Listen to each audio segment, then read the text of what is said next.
Salut, bon retour sur notre chaîne YouTube, si vous êtes sur YouTube. Bon retour sur notre site internet Technopro Haïti. Aujourd'hui, ce qu'on va voir, c'est quelque chose de très important pour vous qui voulez appliquer ou bien vous voulez soumettre votre application comme quelqu'un qui veut visiter les États-Unis. J'avais déjà publié une vidéo qui résume en fait le processus. Mais cette fois-ci, on va être un peu plus détaillé dans une des étapes que je pense confond un peu. Alors, ce qu'on va voir, c'est la partie où on lit l'application de gestion des demandes et le profil de l'utilisateur. Le profil de l'utilisateur, n'oubliez pas, s'utilise à partir, ou bien se prépare à partir du DS-160. Là, je parle des personnes qui veulent visiter les États-Unis. Le DS-160, c'est le formulaire qu'il faut remplir. Ce formulaire est normalement en anglais, mais vous pouvez trouver la version française que nous avions traduite sur le site de la Technopro. Donc, on commence. La première chose qu'il faut faire, c'est d'entrer ici avec votre compte. Comment vous le faites? Vous créez votre compte à partir de ce bouton-là, voyez. Et après, une fois créé le compte, n'oubliez pas, utilisez votre email. Votre email, c'est votre moyen de communication de ce système avec vous. Une fois entré et créé le email, prenez bien soin d'entrer les informations demandées pour créer votre compte. Une fois entré, vous aurez accès à ici, dans Login. J'ai utilisé l'interface anglaise parce que vraiment, je n'aime pas les traductions, vous voyez, surtout quand la personne ne sait pas contextualiser la traduction.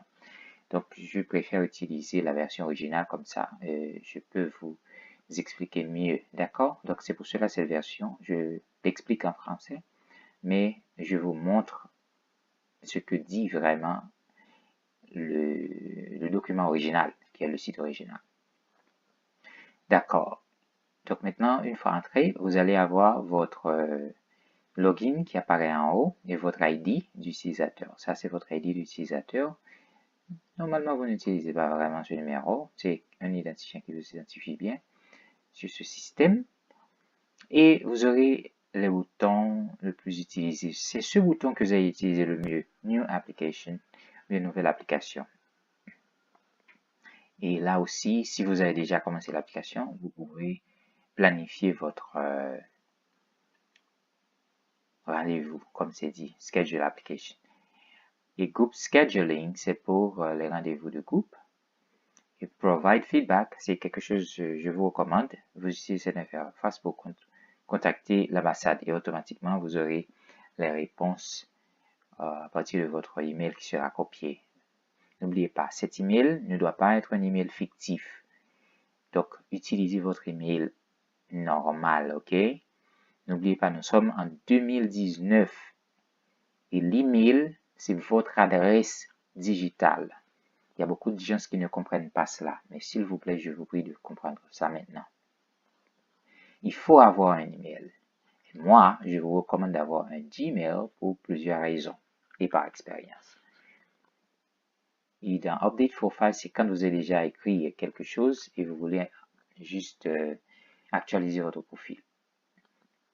Note importante, ici on vous dit que le DS-160 a un numéro quand vous remplissez ce formulaire. Et ce numéro, il y a quelque part ici que vous devez entrer ce numéro et ce numéro doit correspondre avec votre profil DS-160. D'accord? Donc, n'oubliez pas, il faut que cette application que vous allez créer ici coïncide avec le numéro que vous allez insérer. D'accord? Donc, c'est très important. Dans le cas contraire, ça peut vous forcer à encore payer un rendez-vous parce que les informations ne correspondent pas. Et dans le dashboard, qui est très important de comprendre, ça vous dit plus ou moins le statut, comment ça bouge. Vous voyez? Et si vous avez appliqué pour un visa touriste, vous allez voir que le type de visa apparaît ici. La quantité qu'il faut payer, ça va apparaître ici aussi. Et si vous avez des membres, surtout pour les personnes qui déposent des documents, vous allez avoir les membres qui sont la quantité qui apparaît ici aussi. Et pour le moment, vous n'avez pas de rendez-vous planifié. Et dans Document Delivery Information, ça c'est quand vous préparez vos documents pour la DHL. Vous voyez? Et ces informations vont être présentes ici. Alors, on clique sur Nouvelle application. D'accord? Donc, si vous voulez changer de langue, en haut, vous pouvez changer de langue. C'est dit. Moi, je préfère l'anglais juste pour vous expliquer ça mieux. D'accord? Donc, je vais appliquer une nouvelle application. Vous allez trouver ce message souvent, d'accord? C'est comme s'il y a beaucoup de demandes par rapport à cette application. Ce que vous faites, vous dites back et vous recommencez encore. Et ça devrait marcher. D'accord? Maintenant, si vous appliquez pour un visa B1, B2 qui est un visa touriste, donc c'est un visa non immigrant, non-immigrant visa. Si maintenant vous voulez appliquer juste pour déposer les documents à la DHL, donc c'est le IV Address Registration. C'est la première option qui vous conviendra. D'accord? Comme moi, je veux visiter les États-Unis, donc c'est un visa B1, B2 que je veux avoir, donc je vais cliquer sur Non-Immigrant Visa. Visa non-immigrant. Et il vous dit ici, il faut entrer les informations de la personne qui applique. Vous voyez? Donc, il faut entrer les informations de la personne qui applique. Donc, si par exemple, vous étiez quelqu'un remplir ce formulaire ou bien créer une nouvelle application, ce sont les informations de la personne qu'il faut mettre. Ce n'est pas ce n'est pas vos informations, d'accord? Mais si c'est pour vous, vous mettez vos informations. C'est ce que ce message vous dit et c'est important. Tout ce que vous allez écrire concerne la personne qui applique. Très important, cette différence. Et là, je dis que c'est visa non immigrant parce que je veux visiter les États-Unis. Et je dis que je veux visiter les États-Unis pour des raisons de tourisme, bien business ou autre. N'oubliez pas, c'est juste un visa. Je ne veux pas aller pour rester aux États-Unis. C'est un visa que je veux juste pour visiter. Donc, je mets continuer. Et je vais dire que je veux un visa B1, B2. Vous voyez? Le plus souvent, B2, qui est beaucoup plus juste un visiteur ou bien pour des raisons de traitement médical, les personnes peuvent choisir B2 et si c'est juste pour business, vous choisissez B1. Mais moi-même, ça ne me dérange pas de faire les deux. C'est pour cela, je préfère choisir B1, B2. Il y a une note qui vous explique B1, B2, vous voyez. Pour tous les visas, il y a une explication. Prenez bien le temps de lire et vous assurez que c'est ça que vous avez besoin. Et pour les visas de transit, pour les personnes qui veulent juste passer d'un pays à un autre, donc vous avez cette option aussi. Vous pouvez lire ici ce type de visa. Il y a une documentation assez détaillée si vous voulez savoir le type de visa. Moi, aujourd'hui, je me concentre sur les personnes qui veulent visiter les États-Unis. Donc, c'est B1, B2. Donc, je vais continuer. D'accord? Donc, je fais continuer. J'ai déjà choisi B1, B2. Maintenant, il va me demander les informations qui ont rapport à la personne. Vous voyez? Là, comme j'ai déjà mes informations, Ça, c'est mon numéro de passeport. Quand cela a été créé, eh bien, mon passeport est mis, la date d'émission et le pays d'émission et tout ça. Vous voyez, donc vous avez toutes ces informations qui ont rapport à moi, quoi. Et comme je vous expliquais, ça c'est le numéro que vous devez avoir. Donc, le DR160 va vous donner un numéro et ce numéro, c'est ce qu'il faut mettre ici. Et tout ceci, c'est concernant la personne qui applique. Vous voyez?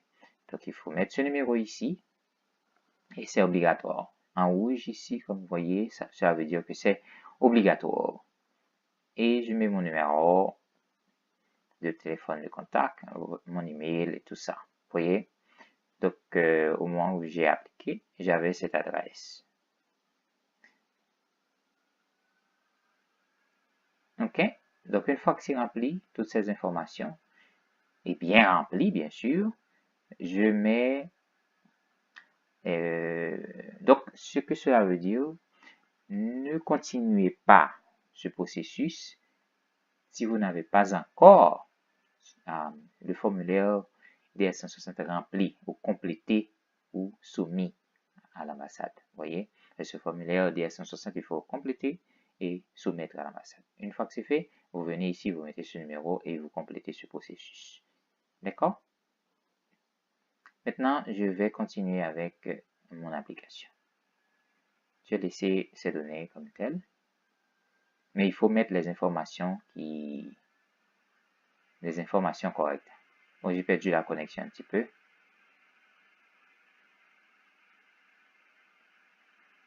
Je peux continuer, d'accord? Je fais continuer juste pour que je me connecte. Vous pouvez perdre de connexion, tout dépend. D'accord. Là, il me dit, si je voyage en famille, donc de mettre mes dépendants, quoi. Vous voyez? Par exemple, mon enfant, je pourrais mettre. Mais comme ce n'est pas le cas, je mets continuer.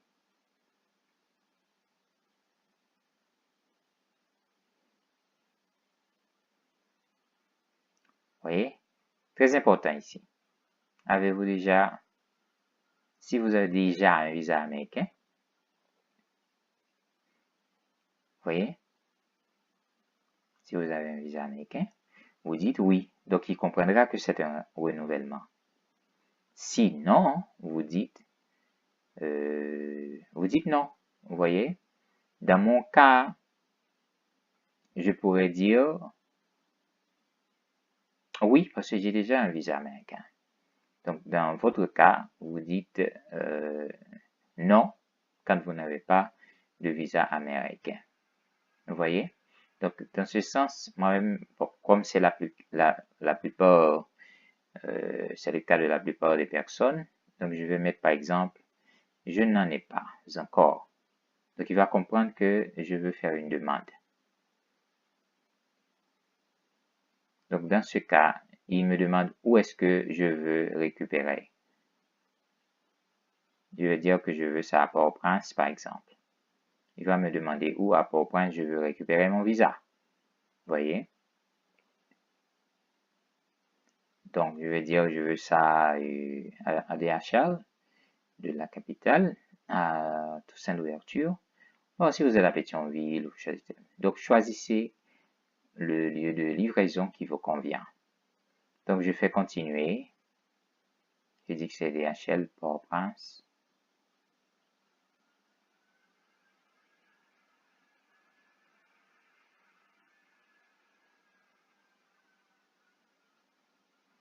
Mais là, il m'informe que une fois que c'est déjà créé et cette facture que je vais recevoir, que je dois payer à l'endroit où je dois payer, ben, on ne pourra pas me remettre cet argent-là. Donc, prenez bien soin de ne pas perdre votre argent. Hein? Donc, je dis que je veux avoir ma facture. Donc, il me dit d'ouvrir ma facture. Donc, c'est ça la facture que je veux avoir. Donc, ça, je peux l'imprimer à partir d'une imprimante à laser, d'accord, pour que ça apparaisse bien. Et je dois payer cette quantité d'argent. Vous voyez, comme j'ai choisi mon pays, donc ça me donne ça de la monnaie de mon pays. Mais en réalité, c'est cette valeur qui ne change pas. Tout dépend du taux d'échange de votre pays, vous allez avoir ça à l'équivalent. Ce sera l'équivalent de cette valeur. D'accord? Donc, j'ai jusqu'à 27 janvier pour payer ça. Et ça, c'est le numéro qui m'identifie pour cette, je dirais, facture pour aller payer. N'oubliez pas et lisez ces informations qui vous donnent des détails bien utiles par rapport à cette facture. N'oubliez pas de les lire. D'accord? Il faut toujours lire. Lire, c'est un moyen de communiquer avec vous. Donc, je vous recommande de lire ces instructions-là de la langue que vous comprenez mieux et comme ça, vous saurez. Donc, cette facture, vous l'imprimez. Donc, si vous n'avez pas une imprimante rapidement, ce que vous faites, vous imprimez en PDF. Vous dites imprimer en PDF et j'essaie de faire l'exercice pour vous et vous mettez ça en PDF par exemple ici. Voyez? Donc, vous dites sauvegarder et vous mettez ça en PDF. Donc, il me dit type de document en PDF. Donc, je n'ai qu'à choisir PDF. Laissez-moi voir si je peux trouver ça un petit peu beaucoup plus rapide. Ce serait desktop. Je vais mettre desktop par exemple pour que vous voyez ça. Donc, j'ai dit en PDF. Je vais voir si je peux trouver ça au desktop.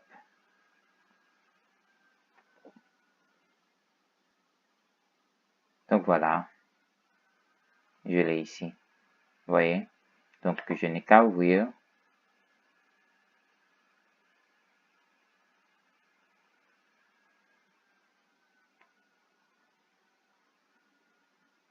Donc, si je suis en train de faire ça pour quelqu'un, je peux juste l'envoyer ce document en PDF pour que la personne puisse aller payer. Bien sûr, imprimer et aller avec son passeport et payer la valeur. Donc, j'espère que vous avez bien compris le processus. En fait, ce qui reste, ce n'est pas beaucoup. Une fois que c'est payé, vous retournez ici. Vous allez voir qu'il vous dit que vous avez payé. Il va vous dire l'état de votre paiement avec le numéro de reçu, tout ça. Et une fois que c'est fait, vous allez pouvoir revenir, entrer avec votre login et password et prendre un rendez-vous. Donc à ce moment-là, quand vous cliquez sur ce bouton, ce sera pour prendre un rendez-vous. Donc le prochain rendez-vous disponible, bien l'espace disponible pour le prochain rendez-vous, c'est le 24 janvier 2019. Donc, je vous conseille de laisser toujours un mois par rapport au rendez-vous que vous allez prendre. C'est-à-dire laisser un mois de distance entre quand vous voulez voyager et le processus. Donc, comme ça, vous savez que ça vous prend, vous appliquez, vous payez pendant la semaine et après, vous prenez votre rendez-vous. Dans 2 semaines, il reste 2 semaines, un mois et demi environ par rapport à votre date de voyage. Un mois et demi ou 2, vous voyez. Donc, vous laissez cet espace, donc vous serez à temps. N'oubliez pas, normalement, ça peut prendre jusqu'à 2 semaines si vous êtes qualifié pour avoir votre visa. J'espère que cette vidéo vous a permis de comprendre mieux cette partie du processus. Et une fois que c'est fait, vous allez juste choisir la date qui vous convient et bien sûr attendre le jour que vous devez vous rendre à l'ambassade. Lisez toujours les informations qu'ils vous demandent. D'accord? Donc le système, c'est un moyen de communiquer avec vous. Merci et à bientôt. Au revoir.